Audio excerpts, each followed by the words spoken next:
Salmo 2. Melodia de Genebra.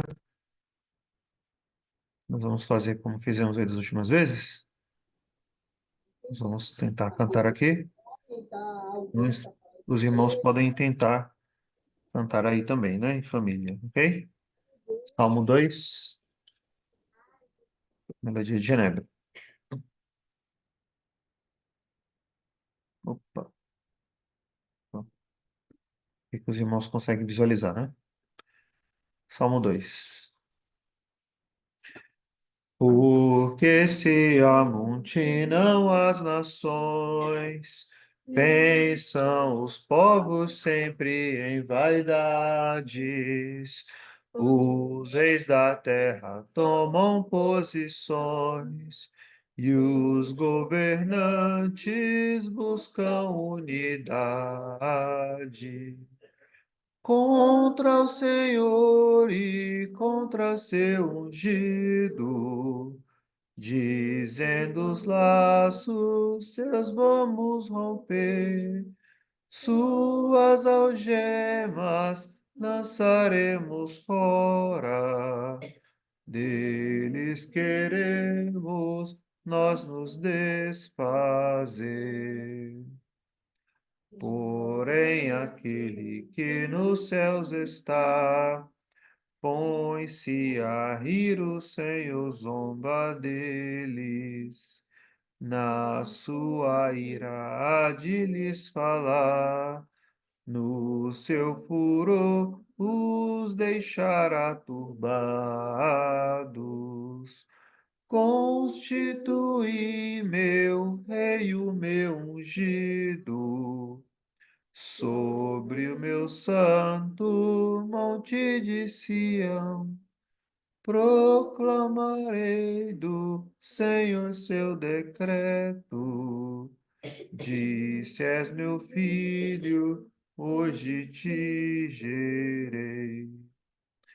Pede a mim e herdarás as nações, e os fins da terra como tua posse. Com teu bastão de ferras quebrarás, qual vaso do oleiro despedaçarás. Agora, pois, ó reis, sede prudentes, deixai-vos, ó juízes, exortar.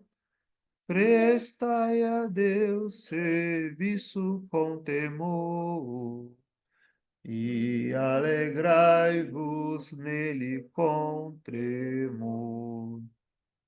Beijai o Filho ungido do Senhor, para que sua ira não se acenda, e no caminho ainda pereçais, quando em breve seu furor se levantar.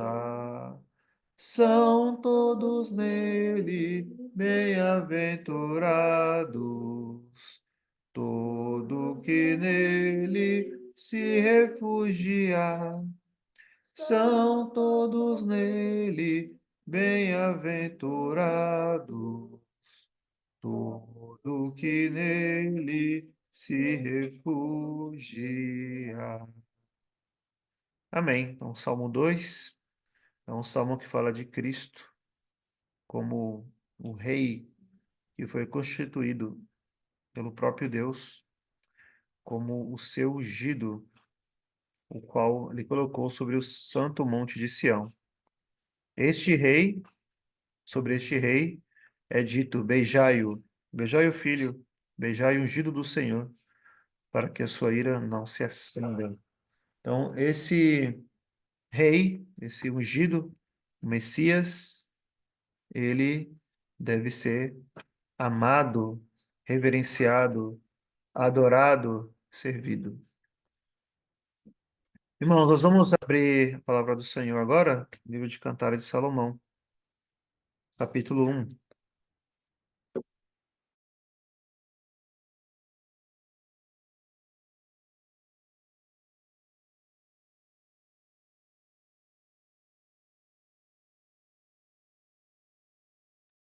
Livro de Salomão, Cantares de Salomão, capítulo 1, irmãos. Nós vamos dar continuidade ao estudo de semana passada, ou melhor dizendo, aos estudos, né, em geral, na verdade. Nós vamos continuar o versículo no qual paramos a semana passada, que se encontra no capítulo 2. Capítulo 2, versículo 4.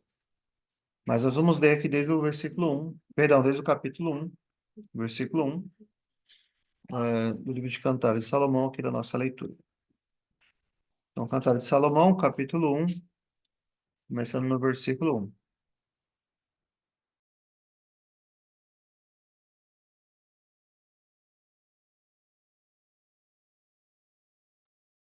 Capítulo 1, versículo 1, diz assim a palavra do Senhor. Cântico dos Cânticos, que é de Salomão, beije-me ele com os beijos da sua boca, porque melhor é o teu amor do que o vinho. Suave é o aroma dos teus ungüentos, como unguento derramado é o teu nome.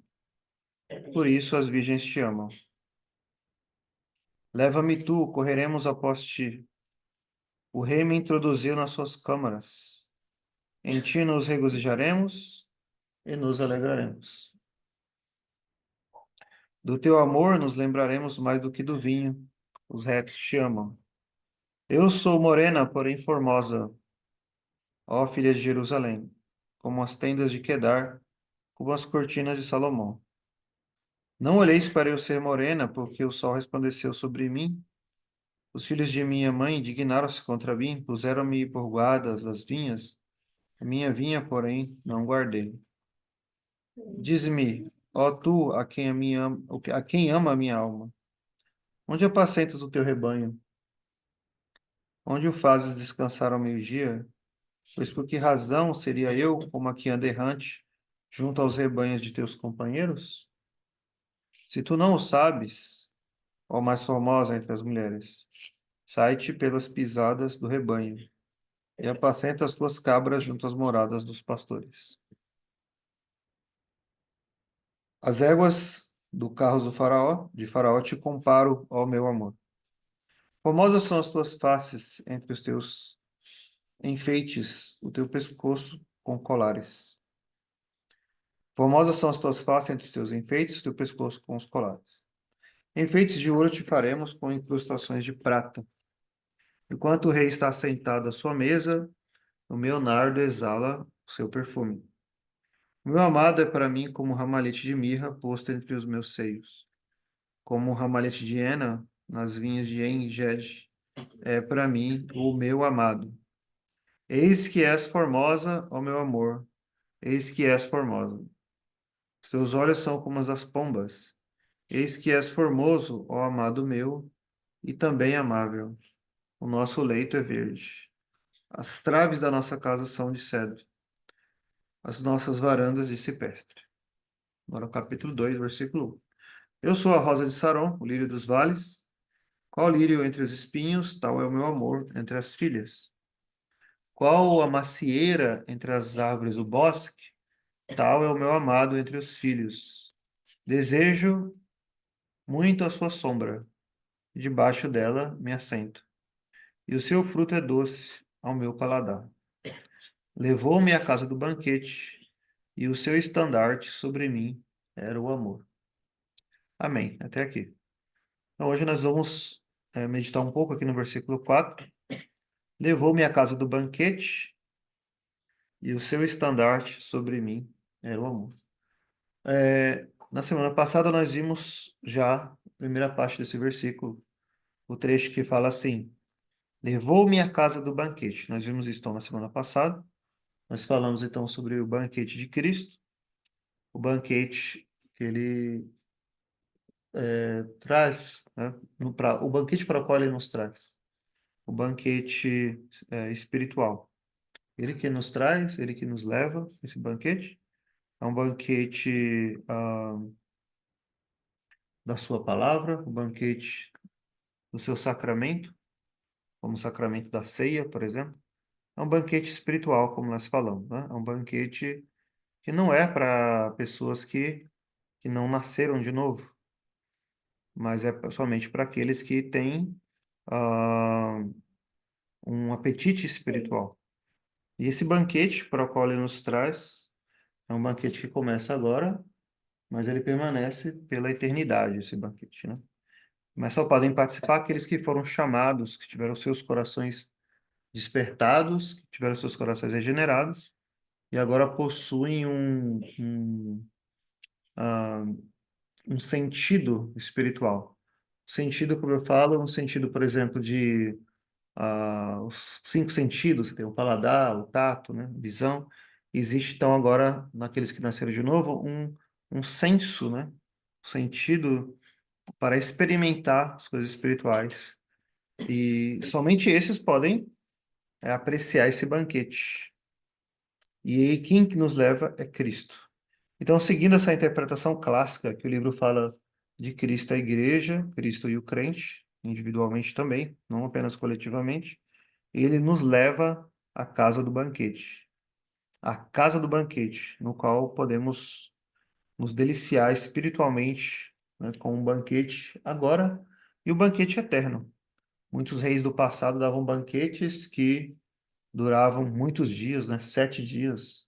O banquete para o qual Cristo está nos preparando, quando houver as bodas do Cordeiro, será um banquete eterno. Então foi um pouco disso que nós falamos na semana passada, e agora nós queremos falar aqui do restante do versículo. Então, o restante do versículo que diz assim: E o seu estandarte sobre mim era o amor. O seu estandarte sobre mim era o amor. Era o amor. A gente vai falar um pouco então hoje sobre o estandarte de Cristo. O estandarte de Cristo. O seu estandarte sobre mim era o amor. Nós vamos ver aqui duas coisas nesse texto, nesse versículo. Nós vamos ver o estandarte do rei, em primeiro lugar, e em segundo lugar, o estandarte do amor. É, o estandarte do rei, em primeiro lugar. O que que é o estandarte? Estandarte é como que uma bandeira que era usada, né? Que é usada, podemos dizer que mais lá no passado ela era usada, né, por reis. Então note que a primeira parte do versículo, quando falamos aqui da casa do banquete, também era algo que os reis faziam.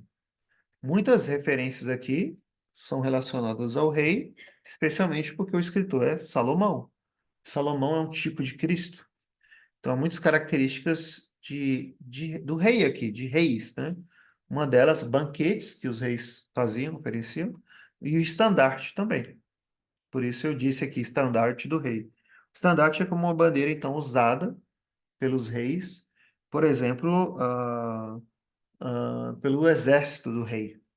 Então, o rei, imagine a figura de um rei cavalgando, né, à frente do seu exército, e todo ali o seu séquito, séquito é todos que o acompanham, todo o seu exército, e o rei à frente ele está com uma bandeira elevada, erguida, e essa bandeira é chamada então de estandarte. Então os reis faziam isso, eles carregavam essas bandeiras tinham nela um símbolo, né?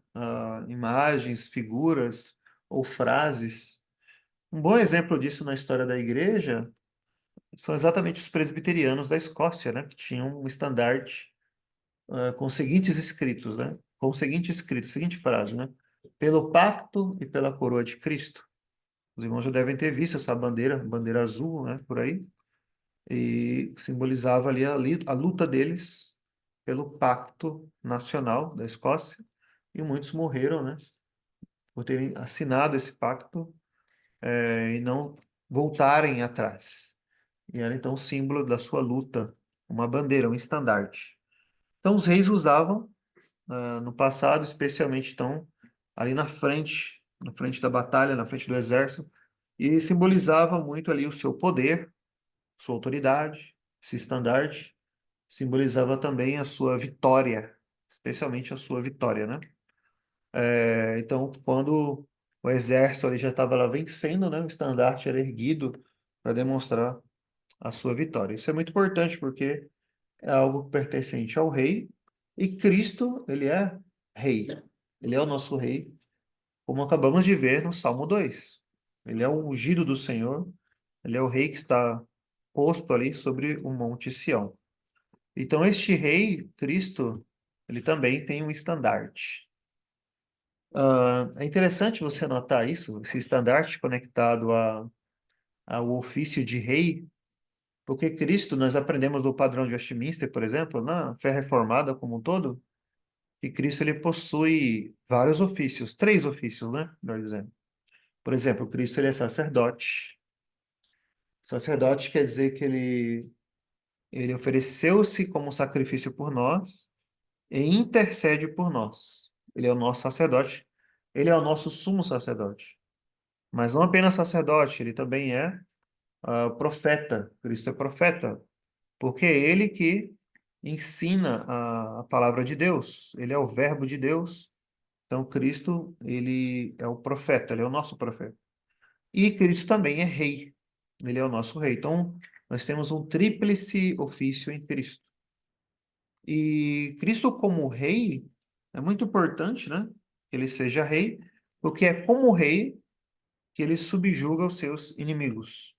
Então, como Cristo ele exerce o seu ofício de rei? Diz lá o Catecismo de Westminster, o Catecismo Menor, que ele exerce o seu ofício de rei. Uma das formas dele exercer é nos subjugando. Ele subjuga os seus inimigos. Ele faz isso enquanto rei. Um livro muito bom, recomendo aos irmãos, né? Messias, o Príncipe, de William Symington. Ele fala sobre essa importância, a importância de Cristo ser rei. Se ele não for rei, nós não poderíamos ser salvos, porque ele não aplicaria a obra da redenção em nós. Ele faz isso como um rei, quando ele conquista a nós mesmos, né? Quando ele conquista o seu povo, quando ele executa o seu ofício de rei, ele está nos subjugando. Então, se ele não fosse rei, se ele não tivesse toda a autoridade de rei, nós não poderíamos ser redimidos por ele. Por isso ele precisa ser rei. Por isso Cristo ele é superior a todos os tipos do Velho Testamento, seja Moisés, seja Davi, seja Salomão. Cristo é o único que tem, então, esse ofício tríplice eterno. E aqui estamos destacando especialmente o ofício dele como rei. E como rei, ele possui, então, um estandarte. É muito interessante isso. Cristo, como rei, ele, ele possui um estandarte. Nós vamos falar daqui a pouco sobre o estandarte, mas antes disso, é importante notar essa doutrina importante, que o estandarte é algo que acompanha, então, o rei, que está com o rei, especialmente na sua vitória, quando o seu exército vem, quando o exército aparece, quando o exército dele está caminhando para a batalha, levanta-se ali o estandarte, né? Isso nos ensina que Cristo ele tem toda a autoridade. Então, esse estandarte refere-se à sua capacidade de rei, e isso se refere à sua autoridade, toda a sua autoridade. Ele disse isso, né? Toda a autoridade me foi dada no céu e na terra. E com toda essa autoridade, ele pode dominar tudo e a todos. Ele tem um domínio dado pelo próprio Deus, como acabamos de ver no Salmo 2. Mas veja comigo aqui agora outro salmo. Abra aí as escrituras, no Salmo 110, por favor. Salmo 110. É um salmo que fala bem disso, né? Diz assim, ó, Salmo 110. Vou ler o salmo todo, o salmo curto, tá? Salmo 110, falando de Cristo, né? O Novo Testamento lá também deixa claro que esse salmo fala de Cristo, né? Salmo 110. Veja o que diz, a partir do versículo 1. Disse o Senhor ao meu Senhor: Assenta-te à minha mão direita, até que ponha os teus inimigos por os cabelos dos seus pés. O Senhor enviará o cetro da tua fortaleza desde Sião, dizendo: Domina no meio dos teus inimigos. O teu povo será muito voluntário no dia do teu poder, nos ornamentos de santidade, desde a madre da alva. Tu tens o orvalho da tua mocidade. Jurou o Senhor e não se arrependerá. Tu és um sacerdote eterno, segundo a ordem de Melquisedeque. O Senhor, à tua direita, Ferirás os reis no dia da sua ira. Julgará entre os gentios, tudo encherá de corpos mortos. Ferirá as cabeças de muitos países. Beberá do ribeiro no caminho, por isso exaltará a cabeça. Então veja que ele é um sacerdote, né, versículo 4, mas o versículo 2 se refere ao cetro, ele como rei, e ele domina no meio dos inimigos, conforme vimos aqui também no Salmo 2. Então, toda essa autoridade de rei, ele pode dominar sobre os inimigos. Porém, nós sabemos que há muitas pessoas que se recusam, né, a servir a esse rei, e se recusam a se submeter a essa autoridade. E o que acontece com isso, com essas pessoas? Aqui tem um pouquinho disso no Salmo 119, 110, que acabamos de ler. Sua ira, o seu juízo, né, contra os ímpios. Mas veja um texto do Novo Testamento, no Evangelho de Lucas. Veja Lucas, texto aqui interessante. Lucas 19, Lucas capítulo 19.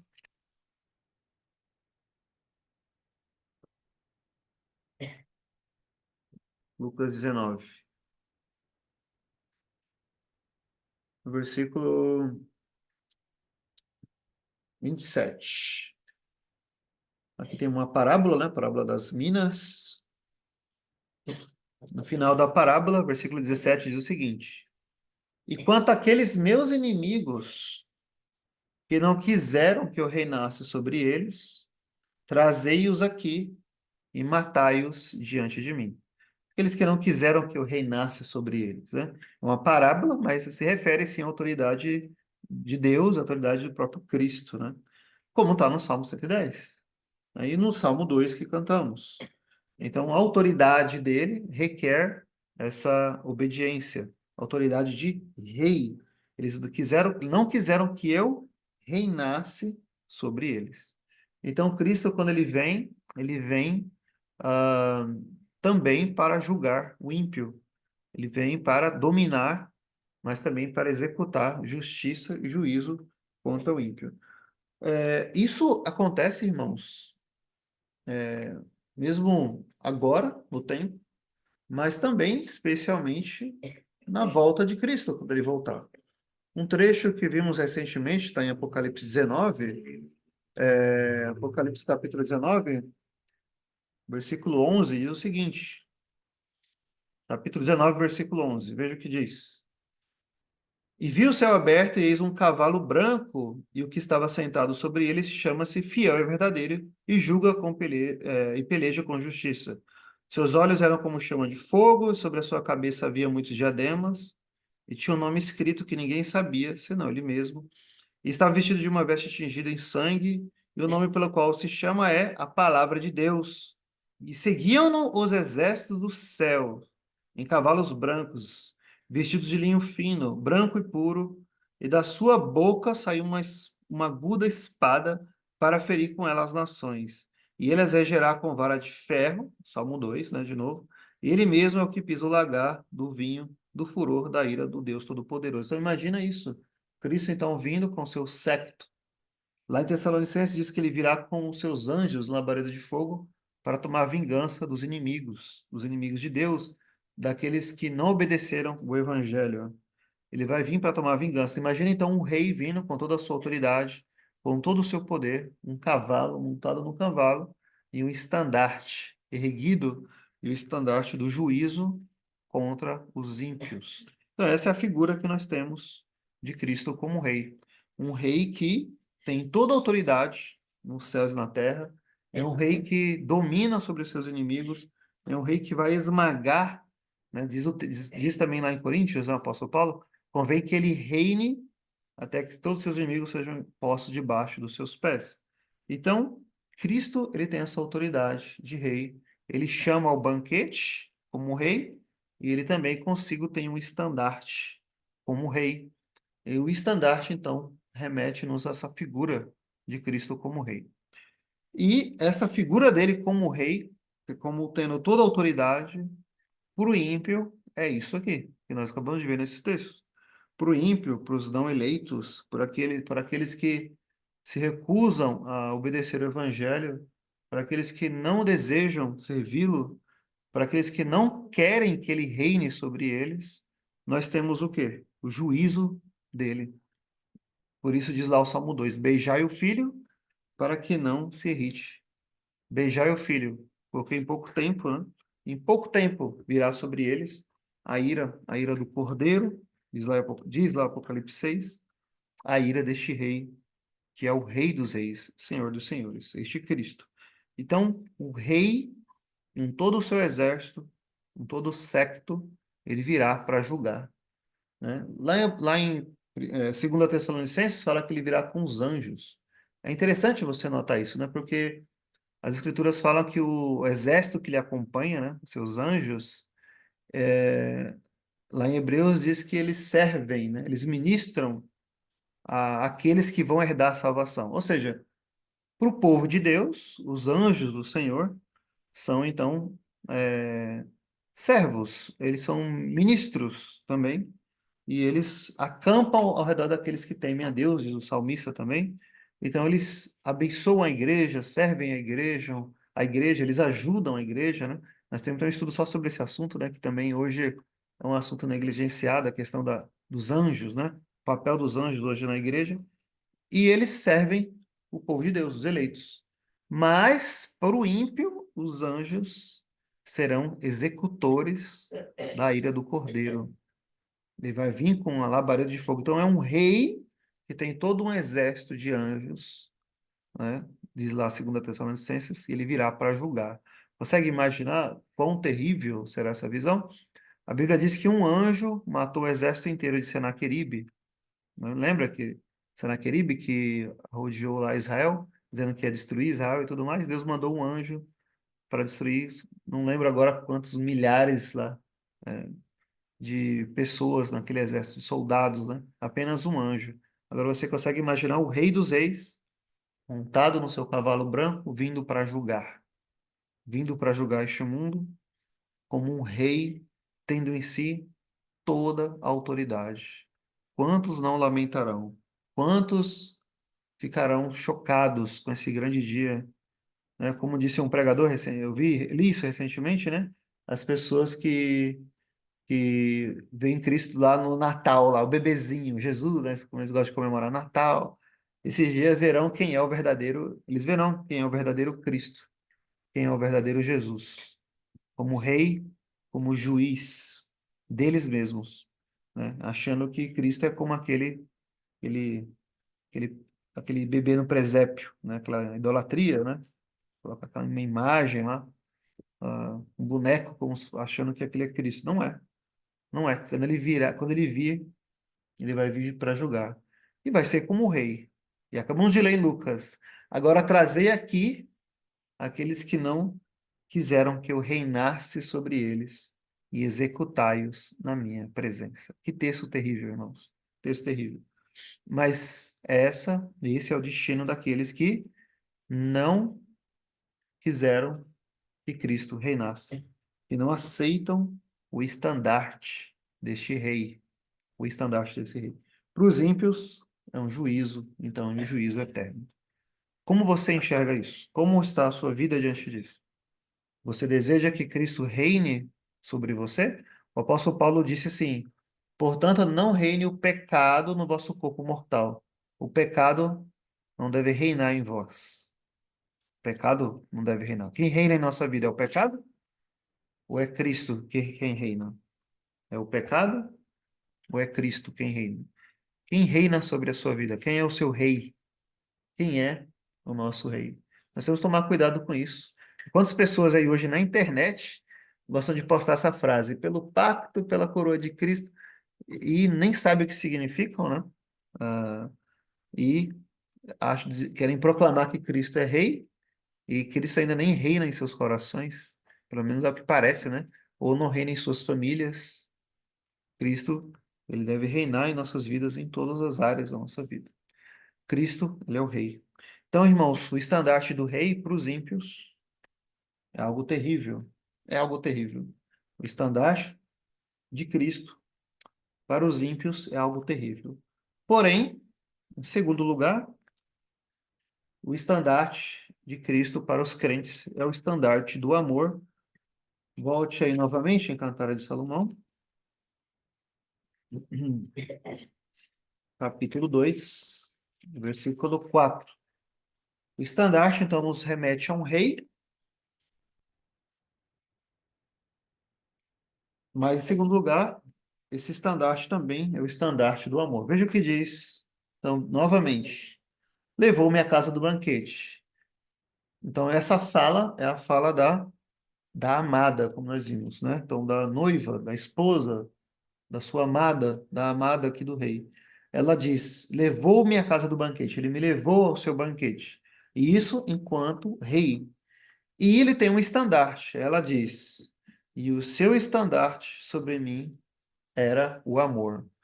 Aqui era o amor ou é o amor? Pode ser presente ou no passado aqui, né?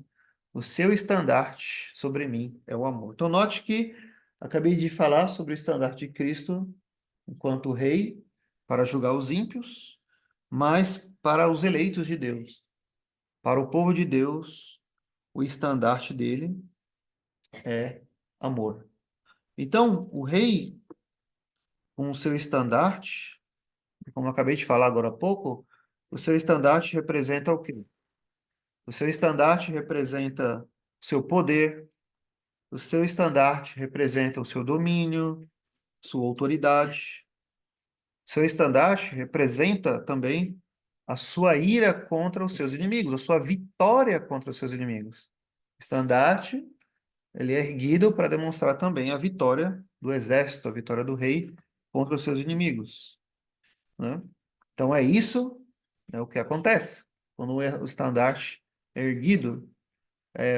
Então tem a ideia de iniciar-se uma batalha ou que a batalha já foi completamente vencida, dominada, né? Estandarte também tem esse propósito.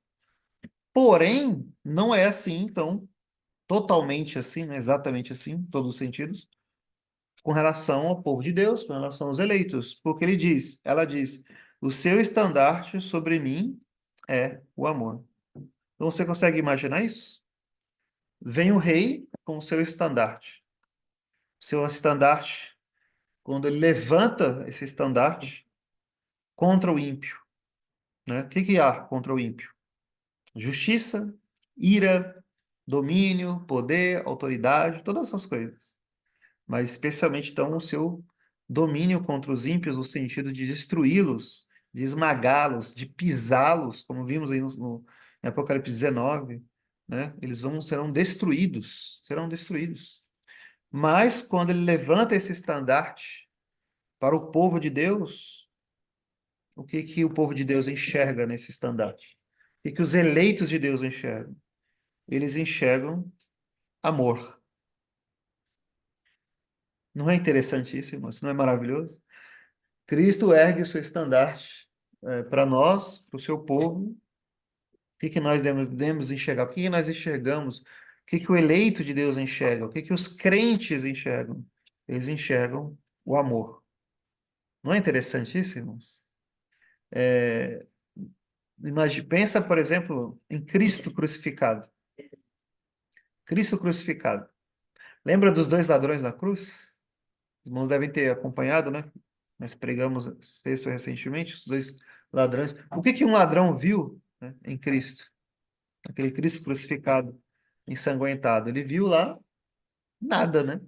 Viu uma pessoa como ele, ali, talvez um malfeitor ali, talvez para ele foi nada. Mas o mesmo Cristo, estando tão ensanguentado também aos olhos do outro ladrão que se arrependeu, ele viu que ele viu o Rei dos Reis, porque ele disse: Senhor, lembra-te de mim quando entrares no teu reino. Tu és o rei. Tu és o meu rei. Como que pode isso? A mesma figura, a mesma imagem, para um teve um resultado, para o outro, outro completamente diferente. Então, o ímpio, ele olha para o evangelho, ele olha para esse Cristo, ele não vê nada. Nada que chama a sua atenção. Por que que ele não vê? Porque ele está morto espiritualmente. Ele não consegue enxergar esse estandarte de amor, não consegue. Mas aquela pessoa, aquele crente, tendo nascido de novo, tendo seus olhos espirituais abertos. O que antes era uma cegueira, como aconteceu com Paulo, né? Caíram como que escamas dos seus olhos, espiritualmente. Ele olha para Cristo e ele vê o Rei dos Reis, Senhor dos Senhores, ainda que pendurado numa cruz. Ele olha para Cristo, ele olha para o estandarte de Cristo e ele enxerga o amor de Cristo. Então, o povo eleito, ele é também subjugado. Veja, veja de novo o Salmo 110. Tem um versículo importante no Salmo 110 que eu não destaquei agora há pouco, mas vai lá de novo, versículo Salmo 110. Diz assim, olha, versículo 2, Salmo 110.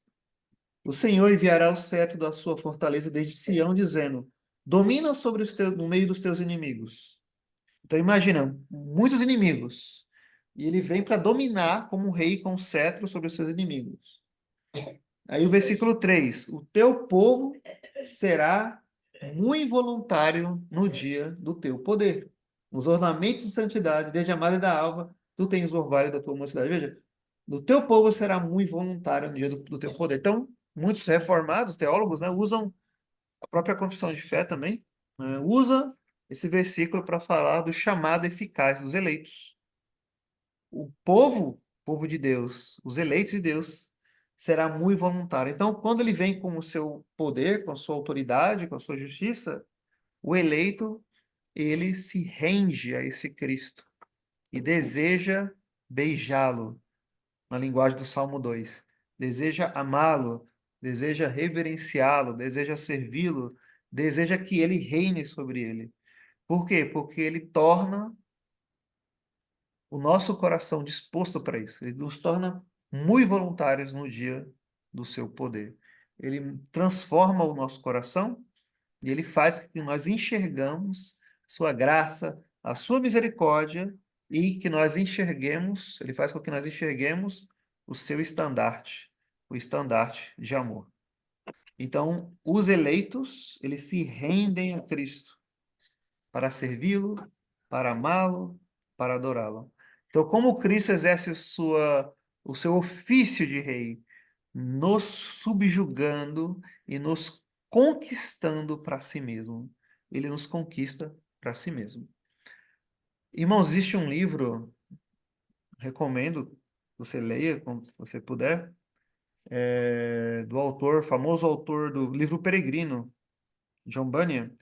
Ele escreveu um livro que, em português, o título. Ele existe em português, não lembro o nome da editora agora. Ele se chama Guerra Santa. Não sei se alguém aqui já leu esse livro. Guerra Santa. Como o peregrino é uma alegoria da salvação. Então, neste livro existe uma cidade. Essa cidade é dominada pelo mal, pelos demônios, por tudo que é mal, pelo pecado, né? Essa cidade se chama Alma Humana. Alma Humana é o nome da cidade. Essa cidade tem portões.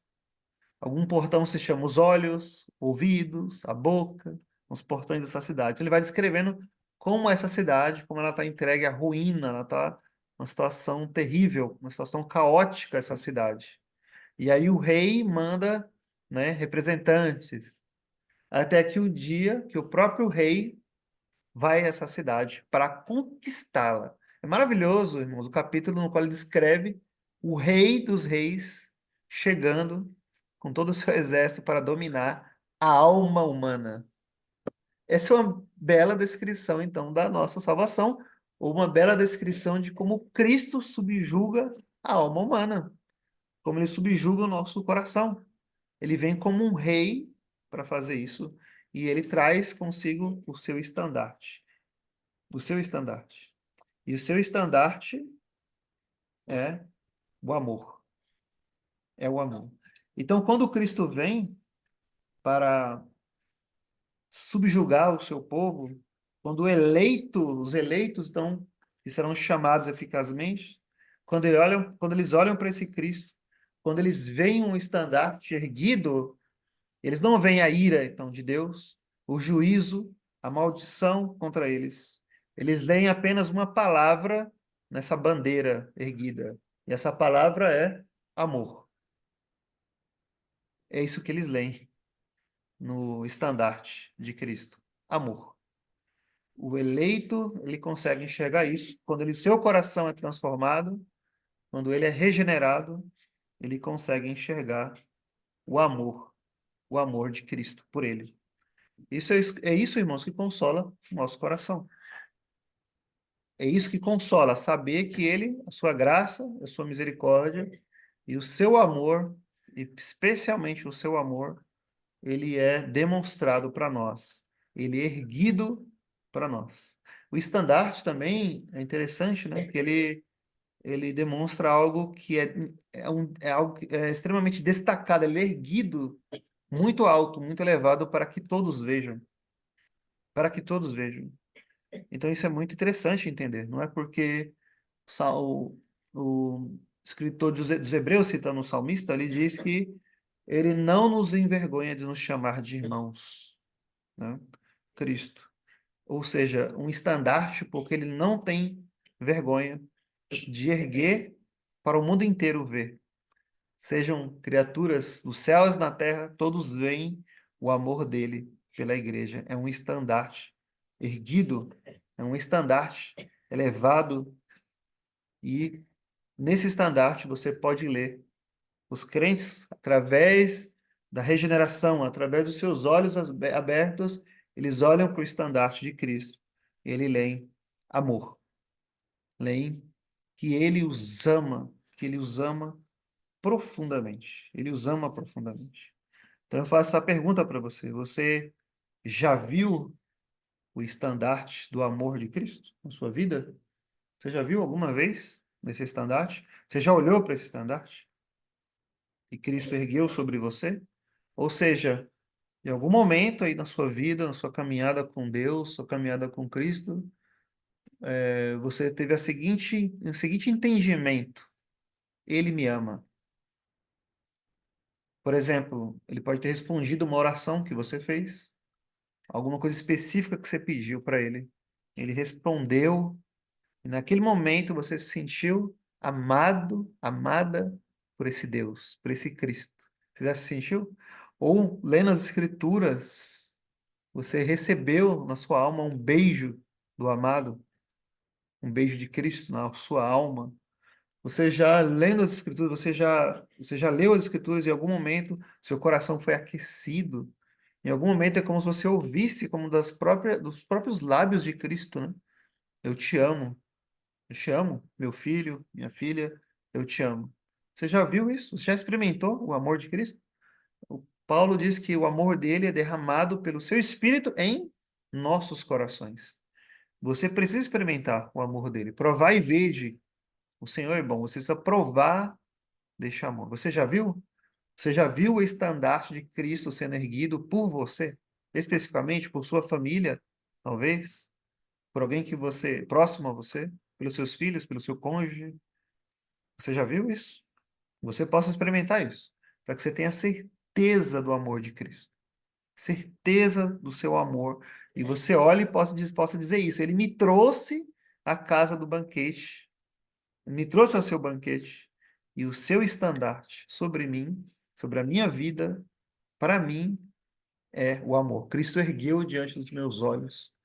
E eu vi o seu amor por mim. Eu vivenciei isso. Eu experimentei esse amor. E eu sei que ele me ama.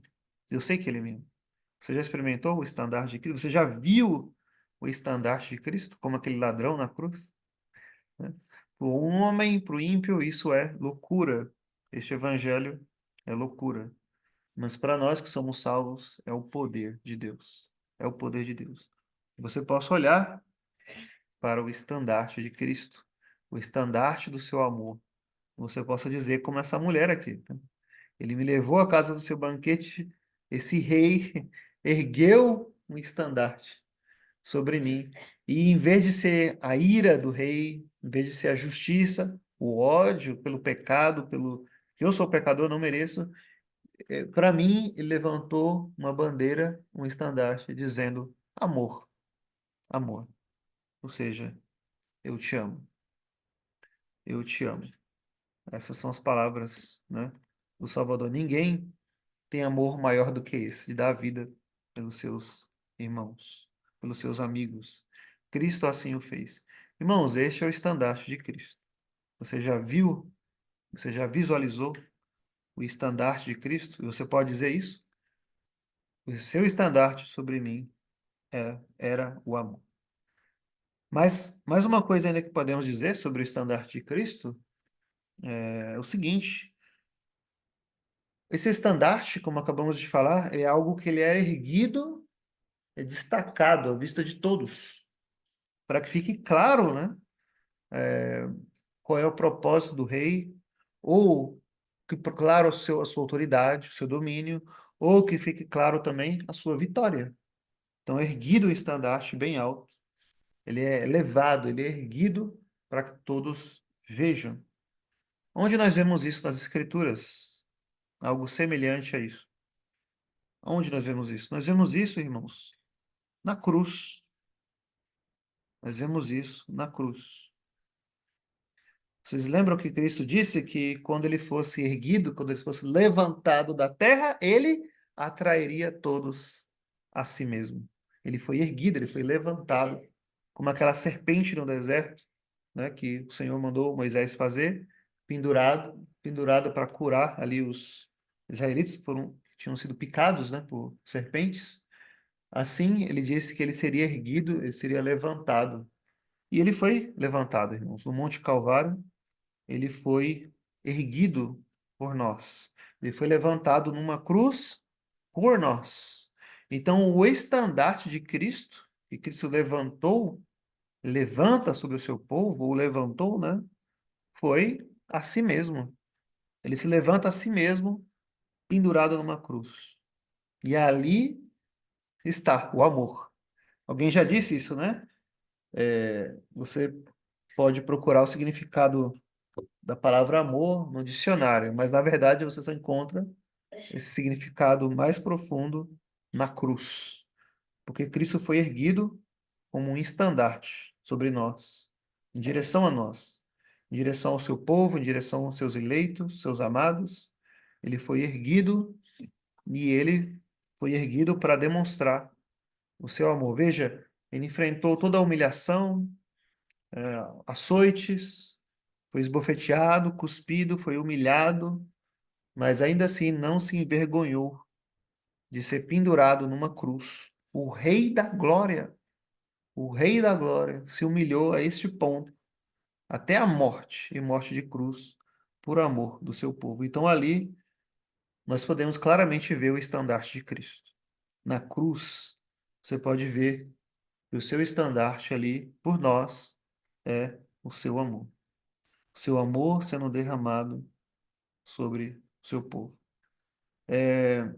Gostaria aqui de encerrar falando sobre esse estandarte, citando vou parafrasear aqui, né?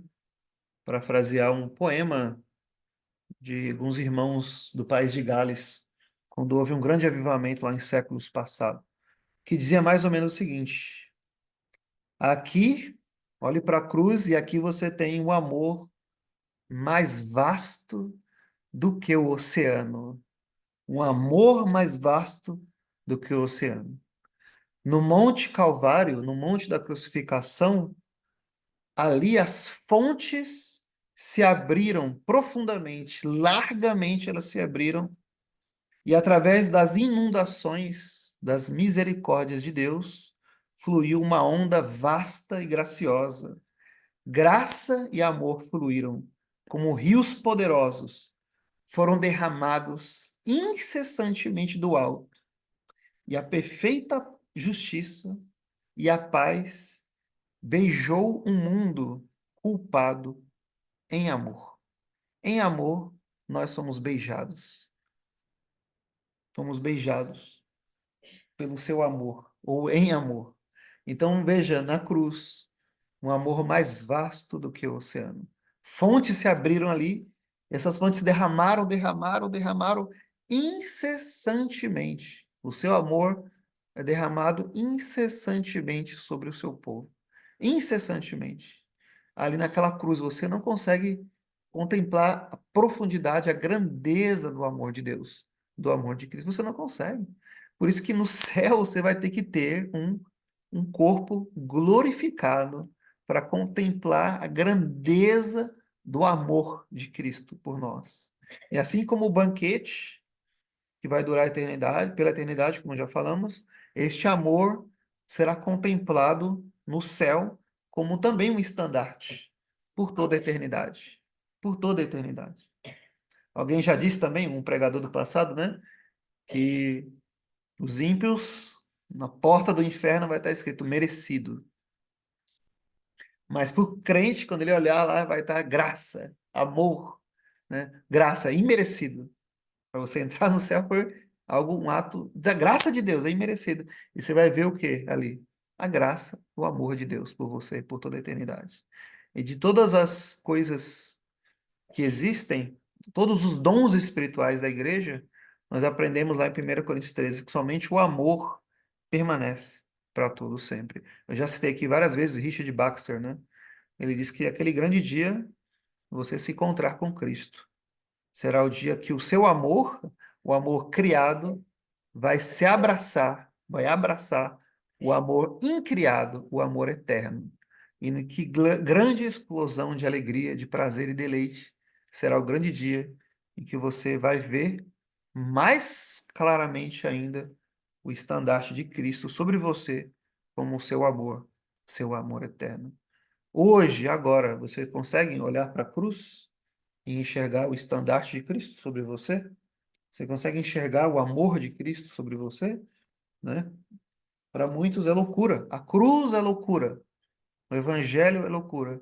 Mas para aqueles que creem, eles entendem. Cristo, ele se entregou por mim, ele me amou. E o meu amor e o seu amor por mim, ele me constrange. Então o ímpio não entende isso. Como que as pessoas podem fazer isso? Quando as pessoas estão aqui num domingo, assim, aqui à noite, para ouvir essas coisas, ou ir a uma igreja, ou cantar, ou procurar viver uma vida diferente. Como? Por quê? O que que nos motiva? O que que te motiva a servir a Deus, a servir a Cristo? A resposta é o seu amor. Não foi isso que Paulo disse? Paulo, que sofreu tanto pelo Evangelho, sofreu tanto pelo Evangelho, que poderíamos perguntar para Paulo: Paulo, mas por que fazer tudo isso? Para que viver isso, essa vida? E ele responde, Paulo responde: porque o seu amor me constrange. O seu amor me constrange, porque o seu estandarte sobre mim, sobre a minha vida, é o amor. Então eu olho para a cruz e eu vejo o seu amor. Eu olho para esse rei, ele está erguendo uma bandeira enorme, gigantesca, né? E lá está escrito: porque Deus amou o mundo de tal maneira. Ele amou o seu povo, ele amou todos nós de tal maneira, que deu o seu Filho unigênito para todo aquele que nele crê, não pereça, mas tenha a vida eterna. Esse, irmãos, é o estandarte de Cristo. O seu estandarte sobre nós, sobre você, individualmente, sobre você, é o amor. Mas o que eu desejo para todos nós é que nós consigamos enxergar isso. Que caia as escamas dos seus olhos, se você ainda nunca viu esse estandarte. Que você veja o amor dele por você. Nas coisas mínimas, as coisas pequenas, inclusive. A cada dia, Deus ele te dá, né, amostras deste amor. Basta você ter seus olhos espirituais abertos para ver, basta você ler as Escrituras, nela meditar, você orar, você vai ver, e você pode ver a cada dia o estandarte de Cristo sobre a sua vida, que é o amor, o seu amor. Meus irmãos, então que Deus nos abençoe. Que Deus nos abençoe para que possamos enxergar esse estandarte de Cristo sobre nossas vidas e enxergar este amor que é mais vasto do que o oceano, o amor que é maior do que tudo, o amor de Deus, o amor de Cristo por nós. Que Deus nos abençoe e meditemos então sobre essas verdades do Evangelho de Cristo. Amém. Vamos encerrar, irmãos, com uma oração. Gostaria de pedir ao irmão Anderson que fizesse uma oração, se ele puder, e aí nós estaremos encerrando. Não sei se ele está aí hoje. Sim, estou aqui. Ok, então oremos, irmão. Oremos. Deus Todo-Poderoso, Criador de todas as coisas, Deus onipotente, onipresente, onisciente, um Deus que não nos dá aquilo que merecíamos e nos dá aquilo que não merecíamos. Somente na glória iremos entender, Pai, o seu amor conosco, a tal ponto de entregar o seu Filho, o seu único Filho, para nos salvar. Te agradecemos e isso é motivo de uma eterna gratidão, Pai. Embora sofrimentos passageiros aqui neste mundo, não há de se comparar com a glória na eternidade, contemplando a tua face para todo sempre, pelos séculos dos séculos, Pai. Te agradecemos por mais um dia de vida, por mais esse sermão, por mais um domingo, dia do Senhor, por estarmos aqui, tendo o privilégio de ouvir a sua palavra, Pai. Te agradecemos muitíssimamente, Senhor. Seja perdoando os nossos pecados, as nossas falhas, as nossas transgressões, que eu possa salvar quem não é salvo, regenerar quem não é regenerado, e que o Senhor venha com a sua salvação, meu Pai. Que possamos ver o estandarte de Cristo, o amor de Cristo, o amor de Deus sobre nossas vidas, nossos parentes, nossos familiares. Que o Senhor venha trazer cura para quem está enfermo, auxílio, ajuda. Que o Senhor possa providenciar o milagre impossível em nossas vidas. Nos ajude, nos abençoe na semana que se inicia hoje. Abençoe cada irmão, cada irmã que está aqui. Os que não puderam participar, os familiares e parentes representados aqui, Pai. Esteja nos abençoando, nos ajudando neste mundo difícil, complicado de se viver. Mas que o Senhor possa nos dar forças, Pai. Ânimo, vigor, disposição para vencermos, para andarmos neste mundo e para estarmos com o Senhor.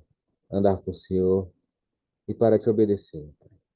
Nos ajude para que possamos ter uma igreja para estarmos congregando. Que o Senhor possa trazer mais trabalhadores para a sua seara. Que o Senhor possa capacitar mais pessoas, mais vozes no deserto, mais ministros, mais igrejas, igrejas fiéis às Escrituras, de fato. Abençoe sua igreja, sua noiva, os cristãos ao redor do mundo, e que o Senhor Deus Todo-Poderoso possa derrubar e derrotar os seus inimigos, os inimigos da igreja, os inimigos do cristianismo. Pai. Seja conosco, deixe tudo em suas mãos, em nome de Jesus. Amém.